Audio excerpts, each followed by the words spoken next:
Contrastes con Mitzi Cordero. Es turno de los contrastes en el tema del día que tiene que ver con la austeridad en la educación, y por eso le doy la bienvenida a mi invitado de esta tarde, Roberto Rodríguez. Él es investigador del Instituto de Investigaciones Sociales de la UNAM. Roberto, muchas gracias por esos minutos con Mega Noticias. Al contrario, gracias por la invitación y un saludo a ustedes, al auditorio también. Bienvenido. Bueno, ya hemos escuchado y hemos mostrado estas cifras sobre los recortes presupuestales que se ha enfocado al tema de la educación, a los recortes también que se ha hecho al tema de la investigación, a los centros de investigación y a los recortes también de los diferentes programas que estaba destinado a las escuelas de todo el país. En este sentido, queremos hacer un análisis también, un comparativo, por lo menos con los últimos 3 sexenios, ya contando con el anterior de Enrique Peña Nieto y el anterior a que fue el de Felipe Calderón. Estos recortes y esta falta de atención también a la educación, ¿es algo que ha ocurrido de forma transeccional? En cierto sentido sí, pero también en cierto sentido no. En los últimos 2 sexenios, el gasto educativo en general, en específico el de educación superior, tuvo un incremento progresivo relativamente acorde al crecimiento del sistema y estuvo principalmente distribuido a través de fondos especiales para propósitos definidos para programas. En ambos sexenios hubo, digamos, esta idea o este perfil de que se buscarían enfocar incrementos sustanciales a aspectos tales como la calidad de la educación, como también para problemáticas tales como las pensiones en educación superior, para que estas fueran las universidades públicas solventes y que permitieran aumentar la capacidad instalada, lo que fueron objetivos y también resultados de ambas administraciones, y para impulsar algunas transformaciones.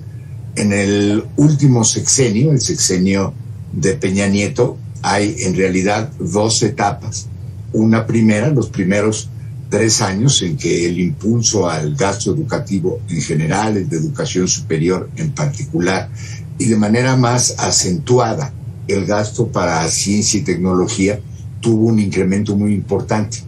Pero desde mediados del sexenio esta dinámica se volvió, digamos, más lenta y decreciente en los últimos años, por razones de la reestructuración del gasto público en general para digamos, poder solventar el déficit fiscal que ya se observaba.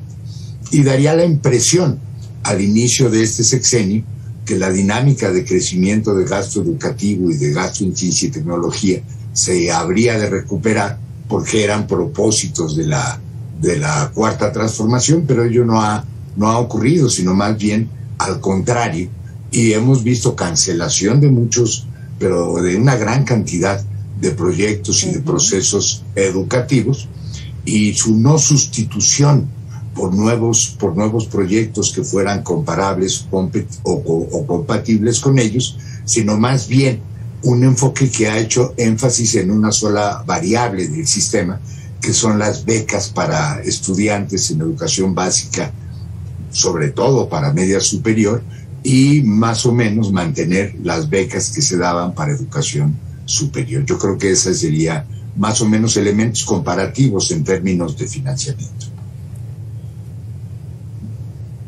Estos cambios precisamente que se han hecho a lo largo de estos meses, a la mitad de lo que va de este gobierno federal, ha ido resolviendo una deuda que se tenía, que sobre todo es resolver el problema de fondo que se tiene en nuestro país, en el tema educativo, el rezago que se tiene, porque de acuerdo con Eduardo Bekoff, él es presidente de Métrica Educativa AC, pues simplemente no se resuelven. Vamos a escucharlo, si me lo permite, Roberto, y usted me dice si coincide o no. Claro. Faltan aguzar todos los cables. Eliminaron al Instituto Nacional para la Evaluación de la Educación, que era la institución que generaba información válida, confiable, objetiva, pública, no generan información, no se sabe en este momento en qué situación estamos. Ahorita están haciendo libros de texto que se van a implementar seguramente en el próximo año, a 2 años de terminar el sexenio. Es muy fácil hacer cambios de planes y programas de estudio, es fácil hacer cambios en los libros de texto, eso queda, pero eso no te va a resolver el problema. ¿Qué opina Roberto? Bueno, coincido totalmente con lo que está diciendo Bakov.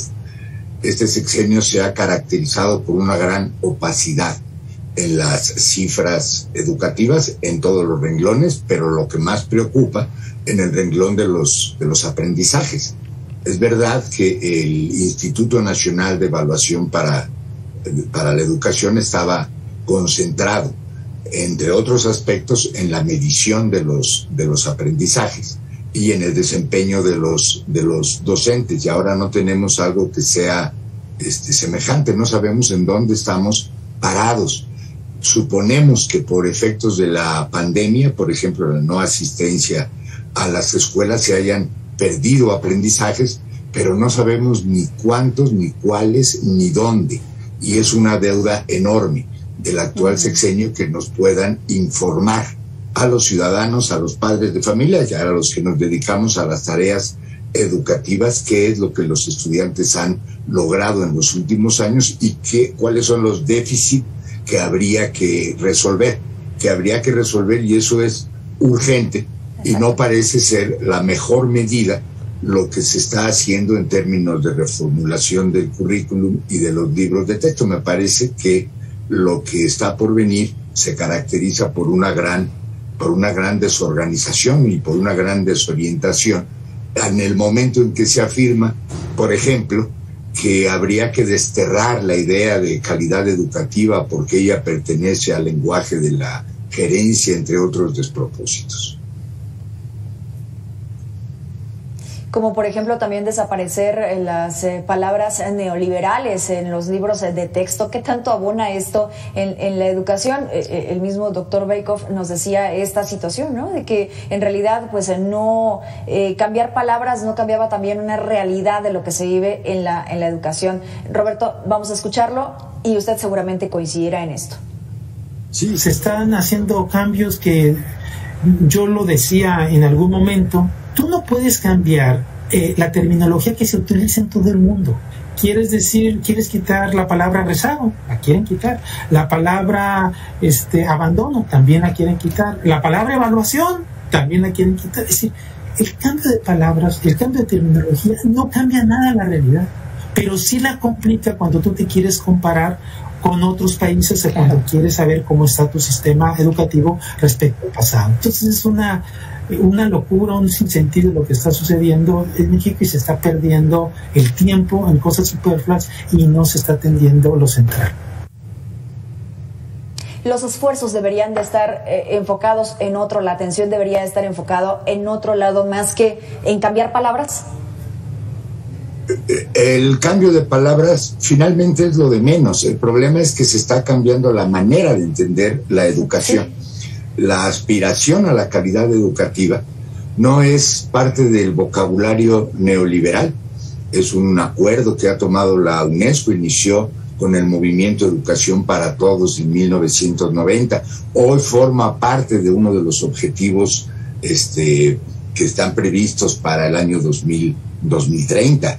Y en esos términos y con esa idea de que solamente la aspiración a la calidad educativa y el desarrollo de calidad educativa es el instrumento para conseguir finalmente una equidad y una superación, para que la educación funcione como mecanismo de superación de las personas y también de las sociedades y desde luego de los países. Entonces, entender esto de otra manera y buscar una conceptualización diferente, sobre todo a estas alturas del sexenio, no depara nada bueno ni nada productivo. Es una pérdida de tiempo. Ahora, Roberto, déjeme preguntarle esto. ¿Qué tanto ha influido la entrega de becas Benito Juárez en términos generales a todos los estudiantes que solamente la soliciten y se le entreguen sin hacer un esfuerzo para poder obtenerla, sin tener una calificación promedio para poder obtenerla y si tampoco entreguen resultados que se deriven de esa entrega de la beca Benito Juárez? ¿Qué es lo que se ha podido notar hasta ahora? Mira, las becas pueden ser dinero más para la educación, pero también pueden ser dinero menos para la educación, y eso es lo que está ocurriendo. Digamos, la concentración de gasto educativo en becas, desprotegiendo o descobijando a otros aspectos como infraestructura, materiales escolares, capacitación para los docentes, etcétera, etcétera, se convierte en dinero menos para educación. Yo creo que estamos justamente en esas condiciones en las que se están restando recursos para el sistema educativo para satisfacer una necesidad personal, que es la de tener un apoyo para cursar educación, pero eso no, digamos, abona positivamente al propósito de mejorar el sistema educativo como tal, sino en todo caso, en el mejor de los casos, para permitir que los estudiantes no abandonen el sistema, pero no hay ninguna evidencia de que las becas como tales sean instrumentos eficientes para la calidad educativa. Claro. Sí, que nos hable de que ha disminuido el tema de la deserción escolar, que es lo que hemos visto, sí, en las cifras de algunas organizaciones, es que ha incrementado la deserción escolar por cuestiones económicas, por cuestiones de la pandemia también, y que pues ha agravado de alguna forma este asunto, este tema en nuestro país. Y si hacemos este comparativo, regresamos un poco al comparativo con otras administraciones, Roberto, ¿fue un acierto el haber eliminado la reforma educativa? Bueno, sería un acierto si se hubiera sustituido por algo mejor, pero eso no está a la vista. De la reforma educativa se reemplazó la evaluación para los docentes en ejercicio, no se reemplazó para el ingreso a la función docente, sigue siendo lo mismo, pero mucho más desorganizado.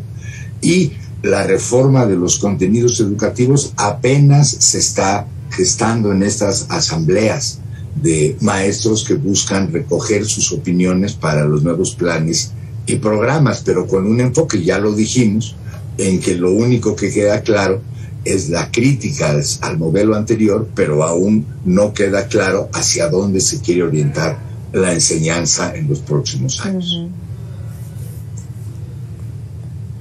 ¿Qué se requiere entonces para poder mejorar la educación en nuestro país? Se requieren muchas cosas, pero tomar no solamente el punto de vista de los maestros, que sin duda es importante, sino de todos los especialistas con que cuenta el país, sobre todo especialistas en materia educativa, en pedagogía, en la organización escolar, en administración, etcétera, que por haber participado en otros procesos hoy han sido dejados de lado, y lo que está reinando es la improvisación. Al final, sí. Un plan, por ejemplo, usted mencionaba ahorita con el tema de la reforma, si hubiese sido sustituida antes de eliminarla. Y este no es el único ejemplo de lo que hemos visto, que se ha ido eliminando sobre la marcha, pero sin ninguna propuesta que pues se aplique, y básicamente se dejan los temas en el limbo. Sí, más bien lo que vemos son recortes en el gasto, eliminación de programas. Para ciencia y tecnología la situación ya se está volviendo realmente dramática. La falta de inversión nos está dejando, exactamente, nos está dejando atrás. En educación superior, la crisis de cerca de la mitad de las universidades públicas que apenas alcanzan lo suficiente para el pago de nóminas es también una condición que está caracterizando a este periodo de gobierno como un periodo perdido para el desarrollo de la educación y como un periodo perdido para el desarrollo de la ciencia y la tecnología. Es muy lamentable. Se ve que haya ¿cómo se le dice con los barcos? ¿Un golpe de timón? ¿Una vuelta? ¿Un cambio para bien? ¿O simplemente seguirá así en la próxima mitad de este sexenio? No se alcanzan a ver, digamos, hasta el momento, elementos que permitieran tener una perspectiva, digamos, optimista o positiva al respecto. En el mejor de los casos, lo que sería de esperar es menos deterioro del que ya se ha causado, pero eso también podría ocurrir. Es muy difícil ser optimista en las condiciones actuales, sobre todo teniendo en cuenta cómo se ha desarrollado tanto el financiamiento como las acciones correspondientes a los sistemas educativos, al de educación superior y al de ciencia y tecnología. Sé que se están buscando, sobre todo en educación superior, tratar de implementar algunos de los mandatos de la Ley General de Educación Superior, que es una ley muy importante y muy interesante, pero si ello no está acompañado de fondos públicos suficientes para el desarrollo del sistema, también esos esfuerzos pueden ser sobre todo buenas intenciones más que instrumentos de cambio. Fíjese que desde la semana pasada hemos estado escuchando mucho esta frase, que solamente va a quedar, y no solo en este tema de educación, también en salud, también en infraestructura, también en seguridad, también en buenas intenciones. Todo se está quedando en buenas intenciones y en hechos, en resultados para la ciudadanía, para los votantes, e incluso si hablamos para dar créditos en tema de elecciones, en temporada de elecciones, también se va a quedar mucho a deber. Esperemos que así sea, por el bien de la juventud, por el bien de esta generación que el día de mañana van a ser esos líderes, esos trabajadores, esos hombres y mujeres que manejen nuestro país y que las bases de la educación no las tendrán de forma adecuada. Roberto Rodríguez, muchas gracias por haber estado con nosotros. Al contrario, a ustedes. Muchas gracias.